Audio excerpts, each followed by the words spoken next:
Sanjay Sarma, thank you for doing this. Quite Such a a privilege. pleasure. Yeah. We've been trying to get this together for some time. Finally, we have you in front of these two friends.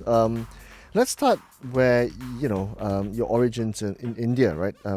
You've come from the India Institute of Technology, then you went on to, I think, Carnegie Mellon, where you did your master's, and then on to Berkeley, where you did your PhD, and then now you're at MIT. Talk to us about that path, that journey, right? It's a path, it's a journey which is quite well trodden by folk from your country. Describe that journey for me. Yeah, when I was a kid, I remember my mother pulling me aside and saying, "Listen, son, sort of it's IIT or bust." Yeah. We're a poor country and we're not wealthy, we're educated. So I studied for IIT, a bunch of us studied, a few of us got in. And then I was a bit of a wild kid in IIT actually. And I made it out. And from there I wanted to do something completely different. So I went to work in the oil industry with Schlumberger in Scotland. And then from there, I actually hurt my knee while I was there.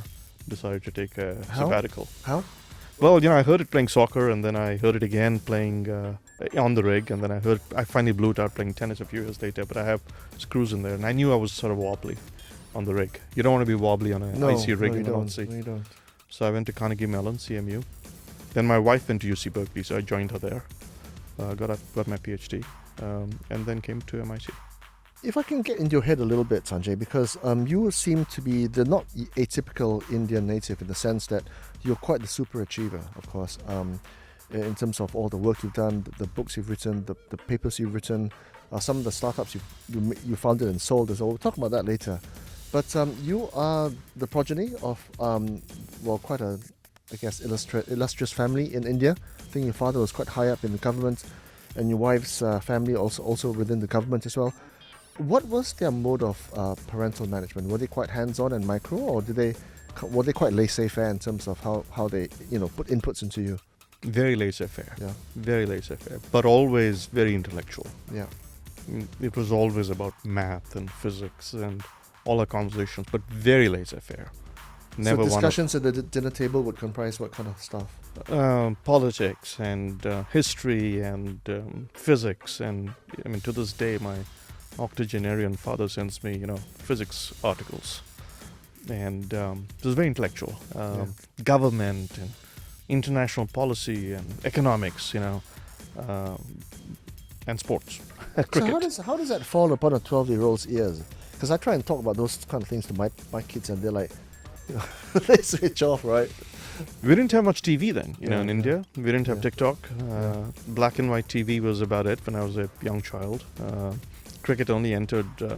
Color TV only entered with the Indian the Cricket World Cup, which India won in '93, and suddenly color TV took off. That's right. So we didn't have that much. It was all about meeting and talking, and family dinners were all about that. I'm also an only kid, and so we were a small family, and I had a huge number of friends. And we grew up in a homogeneous neighborhood where all the parents of that sort of, ilk. Yeah. I'm in touch with many of them. Yeah. A few of them are CEOs of big companies in the US now. So it was a very interesting culture, Yeah, so I want to raise that point because it seems to me that the last 10, 20 years has seen the real emergence of the consummate Indian tech CEO, right? You've got people like Sundar Pichai, you've got people like Indra Nooyi, a little bit before that with PepsiCo, AJ Banga and MasterCard, and of course you've also got Satya Nadella at Microsoft. I think one or two of them could even be your peers, right? Yeah. What do you think that explains that phenomenon? I've struggled. I think certainly English helps. Yeah. English is a huge advantage that Indians have. Tech skills, math skills, which were not in vogue in the 80s, right? If you took a math degree, it was something you did because you can get something else. Suddenly became good, right? Engineering skills became good, became important. So they had the tech skills. But I think also it's sort of the multicultural aspect of it. You live in India, but in India it's very diverse. Then you go to the US, you've got to discover how to make a go of it. You've got to figure out how to assert yourself. Indians are quite assertive. That's one advantage they have. Yeah. So let's talk about that because I've, MIT, some of your alumni, your peers as well, want to talk about this report that came from Jackson Lu, Richard Nesbitt, and Michael Morris. The title of their particular research was why East Asians but not South Asians are so vastly represented at the higher echelons of the corporate world in the US. And that seems to be quite a phenomenon, right? So the cornerstone of Jackson Lu's research was that the South Indians have a certain element of assertiveness, which is that vocalness, the ability to speak up and to stand out and be heard, whereas the East Asians are more by culture, more in a way introverted, right? Do you find that to be a truism?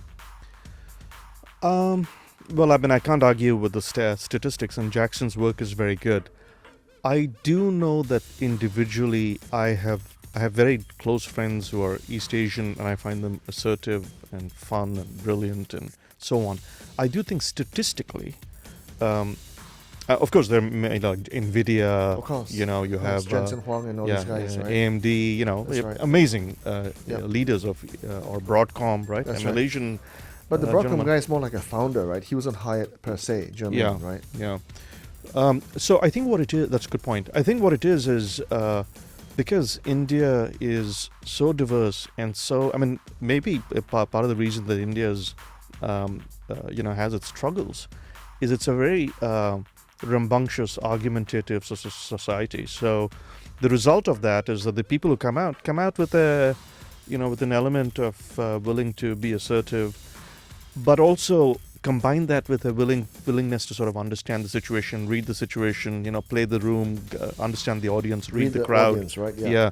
So maybe that's what it is. And then in the end, you need to be a techie to be a tech CEO. So Arvind, Krishna, right.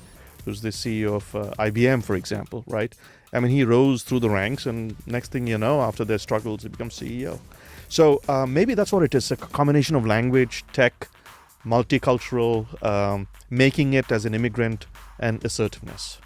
Yeah, and of course, the new YouTube head honcho is, can't remember his name, but he replaced Susan Wojcicki, right? Yeah. So is there something to be kind of communicated to the future leaders of the corporate world, in the sense that, it's one thing to be a good sportsman, it's another thing to be, a good academic, but it's quite another to be, to learn to speak out, to stand out, right? And I think that was something that Sheryl Sandberg wrote about when she wrote the book Lean In, right? But also in the context of female leadership. But it's more broad-ranging than that, because you need to stand up, you need to speak out. And in the world where there's a lot of noise, that's all the more important. Do you teach that at MIT? I mean, is that kind of thing discussed? Yes, it is actually. So, it's sort of interesting. I mean, if you take the British Empire was created by glorious amateurs. I mean, leaving aside the ills of the colonial world, right? I mean, these people who just go into a new world and learn the language and then assert themselves, right? The Rhodes Scholarship, it's based on that. It's the glorious, you're well-rounded. Sports was important because you learn to play in a team, but yet you have to assert your skills, right? So I do believe that assertiveness is important, but there's a difference between assertiveness and measured assertiveness. Measured assertiveness is when you have the power to assert, but you assert it in a way that's constructive. You assert it at the right time. You read the room, right? And that is a learned skill, and it's also contagious. And if you're surrounded by people who do that, you tend to do more of that. And I absolutely believe, I think it's essential, because when you're trying to do something new, when you're trying to innovate, if you just want to, sort of go with the flow, it's hard to lead the team, right? There's a difference between managing and leading. Managers manage your budget, manage your plan. Leaders say, we need to go in that direction, right? And that takes assertiveness. So here's the thing, Sanjay, because in your read of the corporate world and how it's evolving, right? We might have come from a time, say in the 80s, when you had your Gordon Gekko types, right? Hard-charging alpha males, win at all costs. And then you've now got the more urbane, more erudites, more well-spoken, eloquent people like AJ Banga, for example. But then things seem to be evolving quite quickly. Now it's kind of like the corporate world and business world seems to be quite much more touchy-feely, much more empathetic, ESG and social governance and all that kind of stuff, right? And then I guess perhaps a good manifestation of that could be your Shu Chu. I can't remember, I don't know whether it's the right pronunciation, but he's the guy that heads TikTok, that faced Congress and all these lawmakers in America, and he got vociferous. He had 4 hours of deep grilling, barbecue style, And he was not your hard-charging CEO. He was quite, self-effacing, quite gentle, quite empathetic, but then quite forceful as well. So do you see that the corporate world, the leadership mold is changing, do you think? I think so. I mean, you still have the Elon Musks of the world, right? The highly assertive, in your face.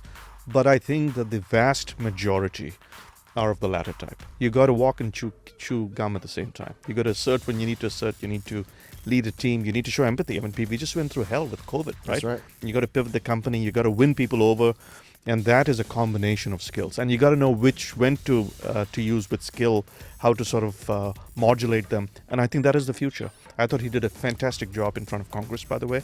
And if you see like Nadella or all these people, when they're in front of audiences, they're really able to both be authentic but also adaptable. It's not manipulative. It's actually authentic. When you start getting manipulative, you sort of screw up at some point. Exactly. Right? But these are authentic. Well, Zuckerberg didn't seem authentic when he faced Congress, right? But you know Nadella, right? I mean, you've known him since way back when, right? Yeah. So we went to school together, yeah. Yeah, exactly. So has he always been like that? Did he become like that? Was he nurtured that way? Or, in the context of being instructive to future leaders, right? Yeah, I knew him as a kid, we were all sort of kids, and I've, stayed in touch over the years, but I think you become that. You become that. We have big AI systems. Yeah. We talk about AI now. Yeah. Why did AI systems are looking for things to learn from? That's why, by the way, Twitter is trying to, ramp down, throttle, right? Because AI systems are scraping all those chats. Yeah. We have to be like that. We have to look at every chat and learn, every discussion and learn and adapt. What could I have done differently? I think reflection, that is the thing that is essential in these great leaders. They reflect. And then they adjust accordingly. They adjust, Actually, I realized the other day, I do it myself.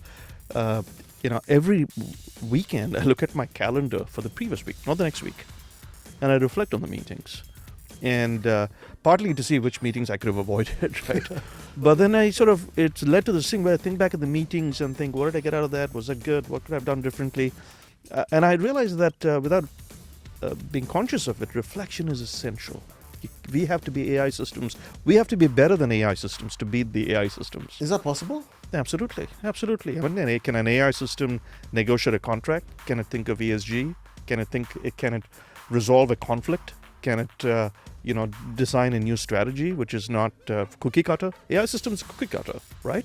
Hopefully we're better than cookie cutters. Absolutely, it's possible. Well, as we know it today, maybe not, but in, say, 5 years' time, and they're evolving at warp speed, Sanjay. Yeah, but they're all stochastic parrots. Emily Blender is a professor at the University of Washington, said it's a parrot, but it's a stochastic parrot. It means it's got a lot of history and memory and statistics, right? Well, AGI is the one we've got to watch out for, right? Artificial General Intelligence. That's the one that, kind of like mimics the human, system, right? Yeah, but look, it's like this. I look at AI and I go, look, we're all shocked with ChatGPT, right? November 2022. You won't remember the first time you logged into ChatGPT and you typed something and it spoke back to you and you went, oh my God, right? But really, what is ChatGPT? A ChatGPT is a large language model.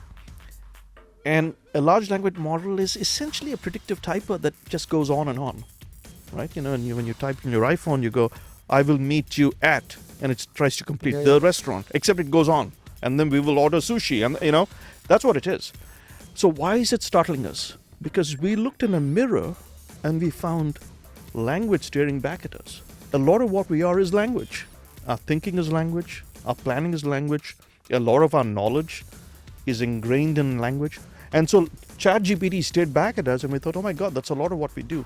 But it's not all what we do.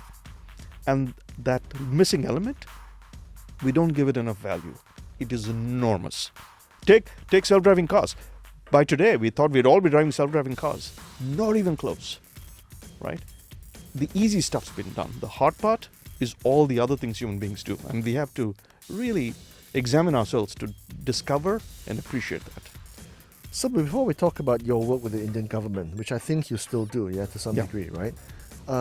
Let's talk about how you look back on your week and try and genuflect and try and be constructive about your meetings and interactions, right?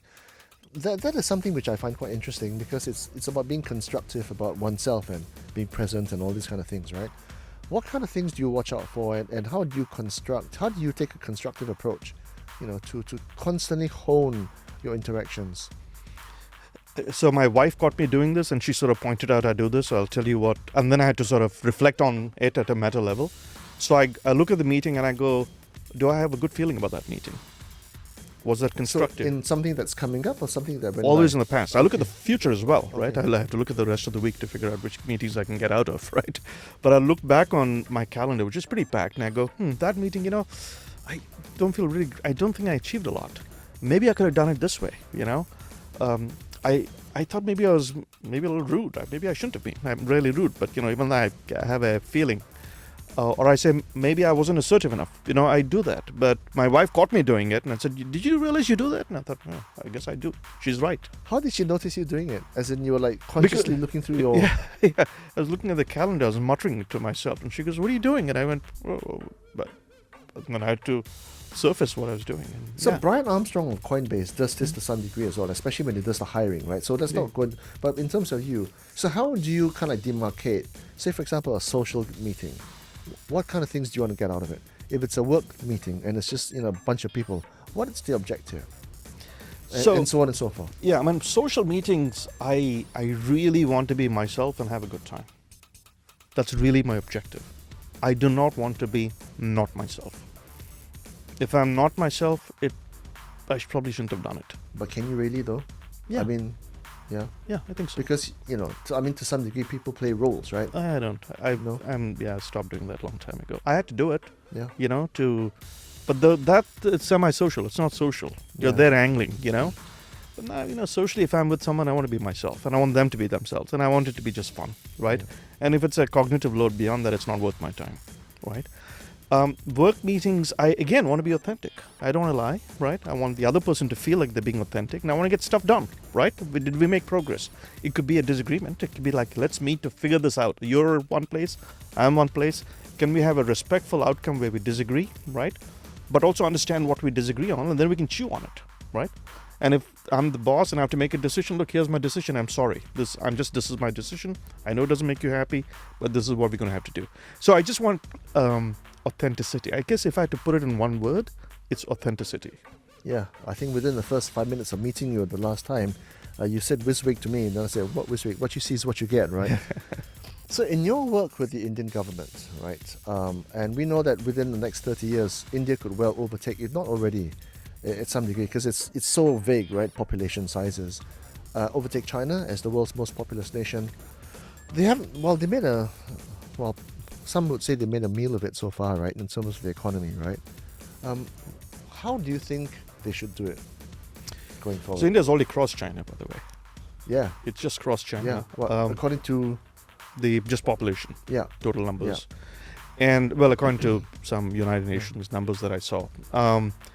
I think the thing about India is it's going to go the Indian way. The Indian way is to disagree. It's to not. It's democratic. I mean, that's the good news, mostly. But it's argumentative.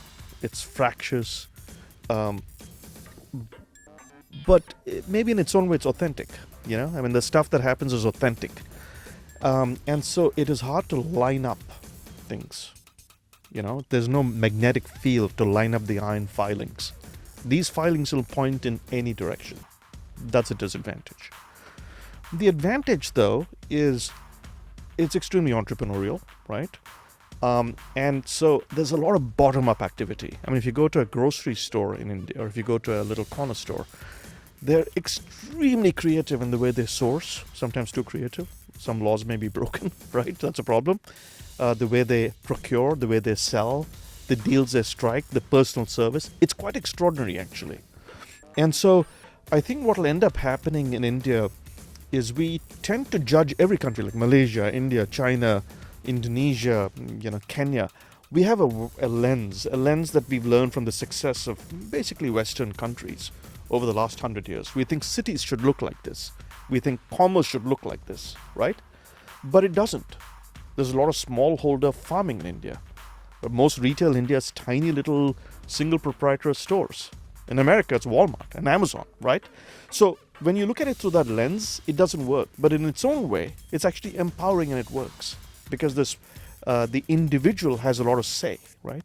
The little corner store may not compete with the McDonald's because there's no McDonald's. I mean, there is a McDonald's, but it doesn't take off. So that's the advantage of India, and that's also the disadvantage. So then how, I mean, in your work with India and consulting them and advising them, right? How do you think they should take their place at the top table with China and Russia and the US? And there's this power struggle going on, and it hasn't really asserted itself on the global stage. Even though we might say as a people they do assert themselves. Yeah. China's made a great song and dance about its common prosperity and this and that and what have you. So they are seen to be the big foe to America. But India is just as big, if not bigger, in the future, right? Yeah, but I think that's a lens. I mean, why should it assert itself? I think it will. I mean, it's soft power, it's Bollywood, it's these CEOs. For example, so I'll give you an example. So about 12 years ago, Nandan Nilekani, one of the founders of Infosys, created an agency in India to come up with a new ID for Indian citizens. I actually was one of the authors of the document that became what is called the universal ID system, now called Aadhaar. Yeah, you work with RFIDs and that kind of stuff. Yeah, it came out. This is just a number, but I used some skills I had in designing numbers for RFID, and of course RFID is also RF and ID and sensors and all that. But I just used the numbering skills. It turns out to be quite difficult. Yeah. So India came out with, and I was involved in, as I said, in that, with a numbering scheme and a biometric identification. No card. Okay. Just a number and a biometric. Thumbnails, which part? Fingerprint. Fingerprints, index finger, yeah. Okay. Yeah, and that's transformed commerce in India. So if you just go search, right, on India digital commerce, it's transformed by the fact that every Indian citizen has an Aadhaar, which is a number and a biometric. And now that's attached to a whole bunch of other things. It's helping with commerce. It's helping with, e-commerce. Now there's a new e-commerce framework, and the number of transactions that are happening per second is mind-boggling, right? So that layer has enabled that chaotic India, in its own chaotic way, to achieve a very different chaotic type of success. I think we're very limited in some respects all over the world. We're given a lens to look at something through. And we look at it and go, well, but in that lens, you're not doing well. Because that's what we expect you to do, right? But if the world actually all operated in a way that was compliant with that lens, we could not sustain the growth we have. Okay? So if you look at highways, well, if everyone bought a car, the world would collapse. I mean, the amount of CO2 would produce, the price of oil, etc. So I just question that. I think we fall into the trap, in my view, of judging the world through lenses that we're handed rather than the lenses we should create, which may seem a little philosophical, and maybe I dodged your question entirely. No, that's okay, because the people make the country, right? And the country is that which takes its place in the structure of the hierarchy of things according to where they should be. Right. So when you talk about people looking through life in a different way, right? These are the weird guys. The alternative thinkers. The Steve Jobs and square pegs in the round holes. Exactly, right. And these are the guys that change the way things appear. I mean, Elon Musk has talked about solving the world's traffic problems by going underground, and underground you've got infinite landmass. You can just dig tunnels through, and that's quite revolutionary. No one has thought of that until now. But how do you inculcate curiosity? Curiosity is an amazing thing. I mean, my God, that's to me the thing that humanity needs. I mean, curiosity, if I can sort of take a step back, curiosity is to the human brain what hunger is to the human mouth, the human digestive system. When we get hungry, we generate saliva, right? When you get curious, the brain generates dopamine. Curiosity, novelty, they generate dopamine. They're a survival thing. I mean, if you get curious, you look for things. For example, let's say you were a hunter-gatherer. Maybe you try to eat that other thing. Maybe it was dangerous, you got sick, but you learned that. So curiosity is what takes humanity forward. And it's a very fundamental asset in human emotions. Very fundamental. And it is in fact infectious. You asked me about my parents, right? The gift they gave me was curiosity. But it's not for everybody. You don't see that in most people. In any given organization, if a company of 100 people, I'd wager that the majority of them would be just, cookie cutter people, and a small minority of them would be kind of like, entrepreneurial, innovative, curious guys. Most of them will go home and watch, the Kardashians, and some of them might go home and go and learn new skills, whether it's video editing or whether it's, I don't know, whatever, coding or whatever, right? We talked about this in the organization of the future. They need alternative thinkers, because alternative thinkers think of faster, better, cheaper ways of doing things, rather within the organization rather than outside on their own steam. And it's an ongoing thing. But how do you know? Because as someone who heads an organization which trains executive leaders for the future, can that be nurtured? Can that be nurtured, or is it nature? Absolutely. So when I talk to people, even the receptionist at a really cutting edge company, I can see the difference. I mean, and literally, if I had to capture it in a word, it would be curiosity. They'd be like, hey, good to meet you. I mean, for example, there's a Google office next to MIT. The way they operate, the way they talk to you. Maybe it's a hiring policy thing. It's the hiring, and it's infectious in its hiring policy. It's both. I've seen in organizations I've been involved in, people go, wow, that's interesting. Can I do that? And you go, yes. And they become involved, I have a 80-year-old lady who works at MIT.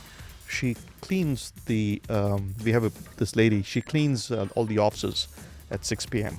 She's 80, doesn't have to work. She does it because she gets bored. She's from the Caribbean. And she's a great friend of mine. And she's quite amazing, actually. And she'll ask me all these questions, just sort of, they surprise me. She just wants to know. She just wants to know. Yeah. She'll ask me questions about, she said the other day, I'm here now, and so I go to MIT very infrequently. She said, oh, Sanjay, I haven't seen you in some time. Where are you? I'm in Kuala Lumpur. What are you doing there? Asia School of Business. Oh, really? But you're an engineering professor. She's the lady in the cleaning staff. Why are you doing business? And so it's sort of very interesting. Curiosity, I don't think, should be hermetically sealed in the CEO suite.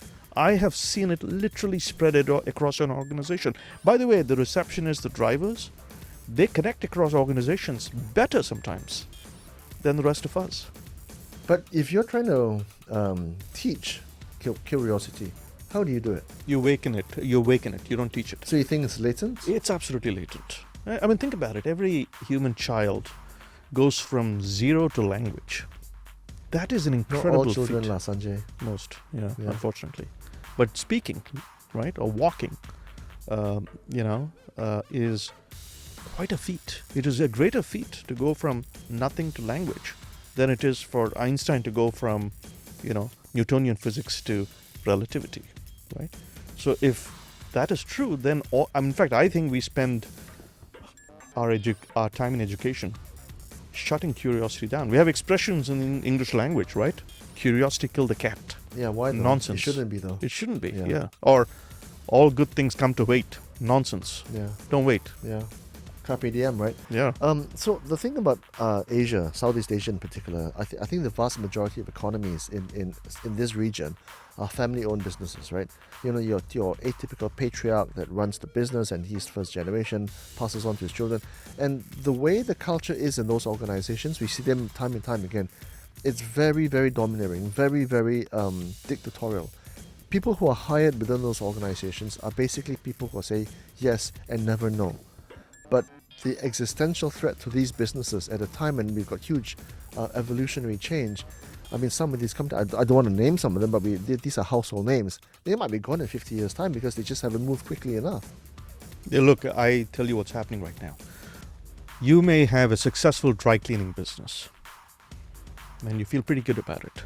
And you hire employees and you pay them, just enough to get them to work. And you think you're doing great. But there's someone in Lithuania. Absolutely. Saying, how do I completely revolutionize the dry cleaning business? In Lithuania. Yeah. Right? I actually happen to know a company in Estonia that did that in some respects. Because he spent some time there on your sabbatical. No, he actually moved to Boston after he started his company in Estonia. And then he's going to figure out how to scale it and come after the business here. Right? Very good. He should. He must. He should. So you're right. This patriarchal approach worked up to a point. But now you've got to tap the powers of creativity and curiosity and question the status quo. Otherwise, someone else will for you. So do you think that these family-owned businesses in Malaysia and Singapore and the Philippines and Indonesia and Thailand, we see these are household names, right? Do you think they'll listen? Do you think they will try, the second and third generation would hire people that will question them, which is completely against the grain in these family businesses? I don't know them well enough. I can tell you in India, a lot of family-owned businesses, the second and third generation, often they modernize and they go big. And they must, right? And they must. Yeah. And once you say, I want to go big, you're forced to go through this reflection. And a lot of them are well educated in the sense that you have the mental space to think, unconventional thoughts or to think philosophically. And, philosophy is a way to generalize, right? You generalize, you go, why can't I do that? Why can't I do that? Why can't I go online? And these are some of the things that I see some of the smaller family businesses who become larger organically do in the third generation and then go really big. I've seen this happen a few times. I don't know enough about Malaysia to judge it, but I do think it has to happen. Well, one thing Malaysia wants to do, and this is something which is often trotted out by the policymakers and the government, is that, Malaysia wants to be IoT and this and that. My sense is that they don't really know what they're doing. But let's talk about in the context of your book. You wrote one, I think, some years ago with Kenneth Traub and Linda Bernardit, right? And you had a look at it from a kind of 360 point of view.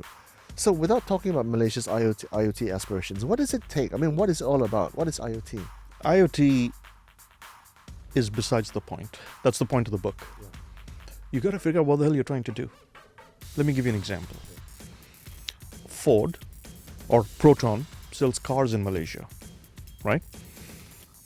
Now, the question is, do you really want a car or do you want transportation? Do you really like looking for parking? Do you like paying for gasoline? Do you like getting dinged and chasing the other party to get your insurance, to get their insurance number? If I live in Boston, do I like skidding in the ice, right? Or getting a parking ticket? Or what I did recently, which is forget to pay my insurance and, irritate my wife. Owning a car is a pain. What I want is transportation. If you want transportation, this is where Grab comes in or Uber comes in. They go, click your finger and I'll give you transportation. Grab is an IoT company. Why? The driver has a smartphone. The smartphone has a sensor. It's called GPS. It's connected to the internet. Right? The passenger has a smartphone, has a sensor called GPS. It's connected to the internet. That's IoT. And in the cloud, matchmaking is done and transportation shows up or food shows up. Yeah. So IoT sort of comes in. Don't try to do IoT. Try and solve problems. Technology will find its way. And yet, Grab already now seems to be so layer one, right? It's kind of like an Uber. It's so layer one now. How do you take that whole idea forward into the, as we head into 2023, 2024, into the third decade? You have to be constantly paranoid. Andy Grove said it. That's Only right, the paranoid survive. That's right. Right? I mean, think about it. In our own lifestyle, in our own life cycle, I mean, you and I are not that old, but nonetheless, in our own lives, we've seen film cameras get replaced by the Minoltas of the world. We've seen the Minoltas of the world replaced by smartphones. We've seen two entire phases of industry disrupt each other and disrupt an incumbent. Right? We saw tapes get disrupted by the iPods and the iTunes, and that be disrupted by streaming.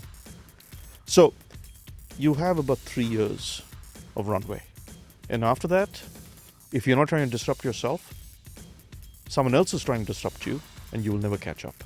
It seems to me that one of the biggest disruptive forces we face today is this whole Web3 decentralized finance thing.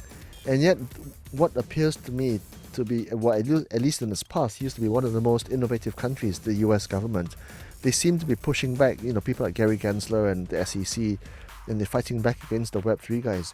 They seem to have lost the plot a little bit. And it seems to me that it's a bit of a wasted opportunity, because this is one thing that you can really do to step it up and do things a lot better. Why do you think that happens? Well, so I mean, Web3 is a very interesting concept. It's fascinating. I spent a few months in Malta trying to figure out NFTs. I love it, right? Yeah. But actually, if you look at the number of killer apps, there aren't that many, and proof of work is extremely wasteful. And then you have a consensus problem, right? I mean, there was an issue with too many of these servers being in one country, like China at one point, right? So it's not flawless. It's an unbelievably, incredibly interesting thing. I mean, we still don't know who Satoshi is. It's fascinating. I think what it is because a lot of people don't understand it, it becomes a bit of a gold rush. We saw that with FTX, Binance, we're seeing what's happening. So there is a great deal of concern about its viability of the business models, and it's used as a cover for doing other nonsense, right, under a veil of FOMO, right? So I think that's sort of what we're seeing. Gary Gensler was at MIT. I feel like I need to defend him. Do you know him? I mean, I've met him a few times, yeah. right? But that's not my point is that's sort of where it's coming from, I think, right? I don't think it's a knee-jerk opposition to Web3. That said, I do think Web3 has many, many opportunities where I don't see it happening. For example, the ethical supply chains, things like that, right? It's more the sort of fintech world where we're trying to figure out exactly where the killer app is. Another application which I worked on is credentials. So if you have a credential from one country and you can put it on, some sort of blockchain, right? And let's say you're from Syria, and Assad wants to take away your dentist degree so you can't practice as a dissident in Germany. Wouldn't it be great if your credential were on a blockchain of some sort? So these are applications I think that are evolving. But I think what you're seeing is not so much an opposition to Web3, but a caution given some of the implosions that have occurred. do you think the step is too far? Do you think the leap in technology and cognizance of what's at stake is too far? I mean, when we saw how Barnes & Noble brick and mortar went under to Amazon, you kind of saw, the writing on the wall. When you saw how, Virgin Records goes down to Spotify, you kind of see the point, right? And it's not too much of a stretch of the imagination. But for this, and basically your US dollar coming to naught when you can actually, trade, Bitcoin or Solana, right? And use that as a medium of exchange. And I'd have to push back and say the number of apps out there is incredible where Web3 is concerned. Do you think that's Gary Gensler and his cohort's big problem with Web3? Gary Gensler taught Web3 when he was at MIT. Yeah, so he's pretty open to it. right? He's pretty open to it. Why do you think they push back then? I think the pushback is because Bitcoin was also used in the colonial pipeline hack, because FTX did collapse, because there are other things. I think certainly I see the killer apps, I see the apps, I've used them, right? As I said, I worked in NFTs. I see it. I think there's a sense that if it is not widely accepted and understood, it can also be a source of malfeasance. Yeah, exactly. But what Spider-Man did say, right? With great power comes great responsibility. Exactly. And wouldn't you rather harness it rather than, keep it at a distance? Well, funnily enough, in fact, the Boston Fed was working with MIT. I think that's been paused on a digital dollar. I think digital currency initiatives are very interesting, right? Now, that's not really Web3. That's a digital dollar. The but nonetheless, CBDCs, right? Yeah, exactly. Yeah. So then, the naysayers and, the liberals will say, oh, CBDCs are meant to be, there's the establishment coming after us, and yes, it kills the free spirit of the crypto universe and blah blah blah blah. Right? I think that's fair, and that's by the way, that's one of the concerns with India, where in the sense that now that you have so much transparency and everything's attached to this Aadhaar number that I was involved in, what happens to your privacy and what happens to other stuff? So yeah, I mean, that's my point. I think this whole thing's going to shake out. I think that what you're seeing in the US is a little bit of concern that the pendulum's gone too far, but I don't think these people are actually fundamentally opposed to Web3. I don't think so. So there should be some elegant solution. So in preparing people for what is definitely going to be a really strange and weird world, right? And the AI is just the most scary thing possible. Education must evolve. The way we teach our children must evolve. I mean, as a parent myself, I'm a bit skeptical of the three-year degree program. You're stuck in some institution in some sense. You're paying big money, especially at the top university. And, the syllabus, the curriculum tends to be a little bit static. In fact, more than a little static. And then they come out and they may not get a job immediately. Do you know what I mean? So it's that whole edifice seems to be crumbling. So you wrote about this, right? And you called it grasp, right? So talk to me about that. Yeah, I mean, I think our education enterprises are behind the times, and they have been for about 1,000 years. The point I'm trying to make is that the way we teach is not compatible with the way the brain works. Just as Not the simple way as at the speed the universe is moving. well, that's leaving aside the speed of the universe. It's just the way we, even, 50 years ago, we were teaching wrong. We were teaching incorrectly. The concept of a 90-minute lecture, and somehow the assumption that the professor has the pen and the student's brain is a sheet of paper, and all you're doing is writing on it and declaring victory. That's ridiculous, right? I mean, you and I are sitting in front of plants. A plant wants sunlight when it wants sunlight. It wants water when it wants water. It wants potassium when it wants it. Nitrogen when it wants it. You can't give it a year's supply of water on day one and say, you're done. The human brain is similar. The human brain is actually a child or even an adult. We're forming a model of the world. And when I'm forming a model of the world, right, you need to give me information to plug the gaps when I need them. But the lecture model and the education model is quite the opposite. I'll give you a year's supply of water today because it's convenient for me, right? So that's got to change. And that problem is now laid bare in the era of AI and Web3 and all that, when you have to learn on the fly. I mean, take AI, right? It's only, 7 months old, the ChatGPT, the 8 months old, right? Now, where can you learn about AI? Where would you go? You're going to go back and get a master's? Really? YouTube. YouTube. You're cobbling together videos from YouTube. That's and you're right. talking to a few. And yet, educational institutions have not stepped up. Yeah. I mean, how tragic is that? Yeah. Right? So we need an educational system that keeps up with it. And I call it the quaternary education system, right? Not tertiary, quaternary.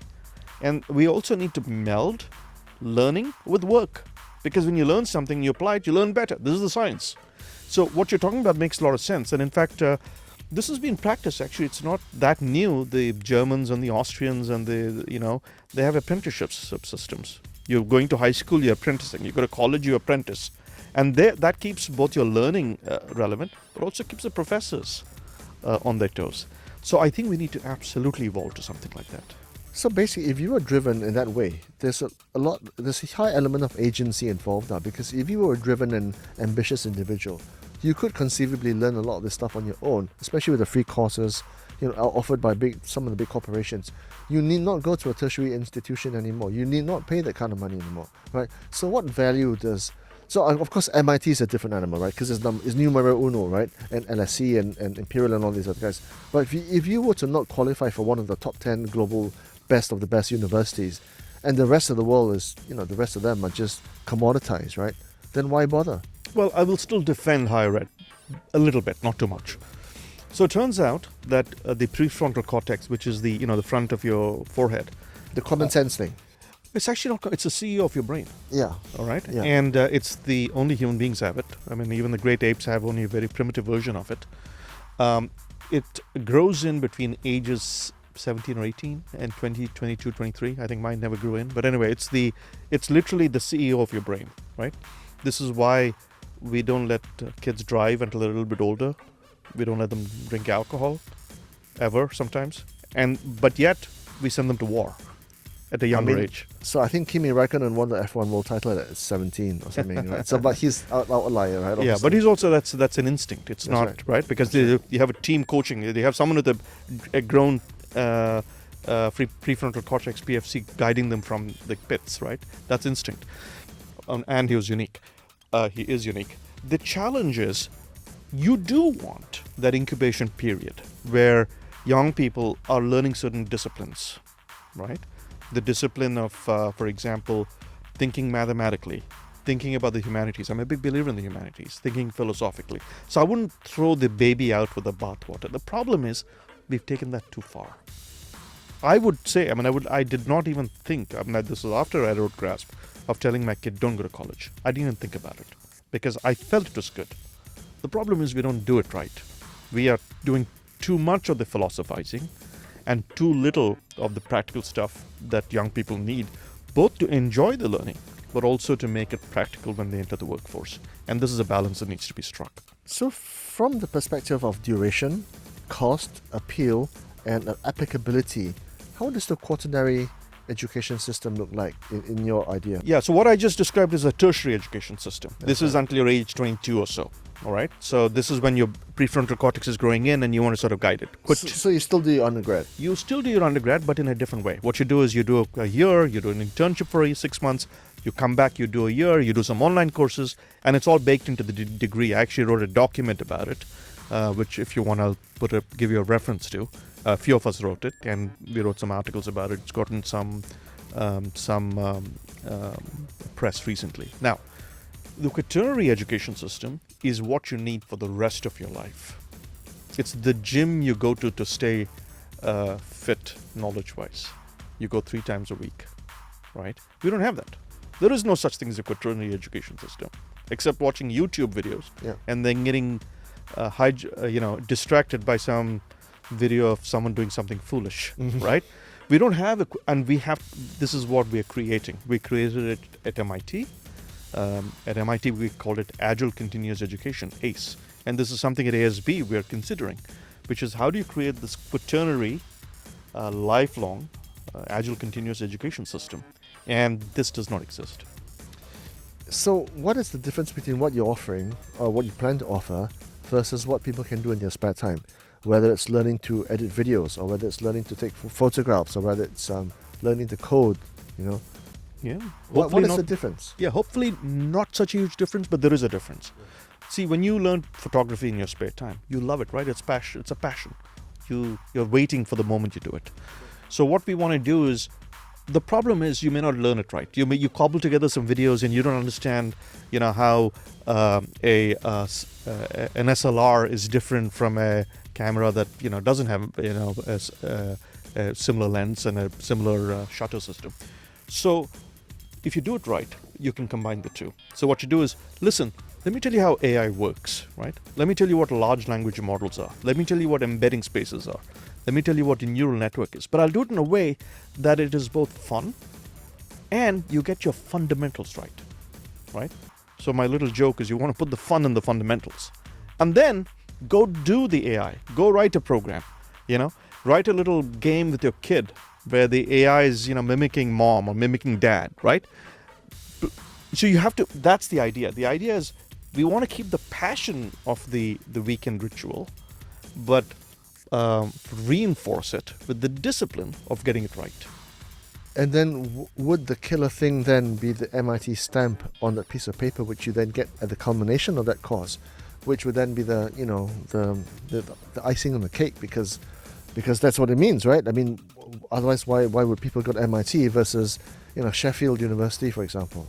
Sheffield University is a great school, by the way. It's all right, but it ain't MIT, you know what I mean? Yeah, but I think we need to move past labels. Now, okay. Now, so should we? Because we should. Yeah, we should. I'll explain why in a second. I absolutely think we should. When I did it out of MIT, we gave MIT labels. If we do it out of ASB, it'll be ASB labels. If it's Sheffield, it'll be Sheffield labels. The reason we need to move past labels, though, is this. It's like buying something on eBay. What do you look at? You look at the number of stars the seller had. You look at their reviews. We're moving into a gig economy. Your first job, your label matters. Your fourth job, it's the number of stars you got that matter. And if it's the number of stars you got, it's how well you did the damn job. That's a technical term. How well you did the damn job, right? And it doesn't matter whether you have a certificate. What matters is, did you learn it well? That's much more authentic, right? So we have to focus on learning for this new world. And the labels matter less and less. Well, let's see, because people are superficial creatures, aren't they? Especially Asian parents. They're like, go to Oxford, go to Cambridge, otherwise don't go to university, right? Because I don't blame them. Parents love their kids and they know the power of the proxy. But things are changing very fast. If you told me 7 years ago, when my kid wanted to visit, that I'd just ask her to ride home in a car driven by a dude I'd never met, I'd scoff at you. I'd scoff. Yeah. I'd be like, what the hell? Right? But I did that when I was there recently because it's Uber and I know that the driver's being tracked and I know there's right? Things change, man. Let's get ready for change. And by the way, the gig economy is creeping up on us. You know this, right? Yeah, of course. I mean, that's what people like Yuval Noah Harari talks about all the time, that the future is all about individual experts offering their services for for hire on the internet. They're not working for corporations anymore, and they could be living in Bali or living in Costa Rica. They work 17 very, very productive hours a month, and that's enough to pay for the rest of the month, and they can go skiing or surfing or whatever it is.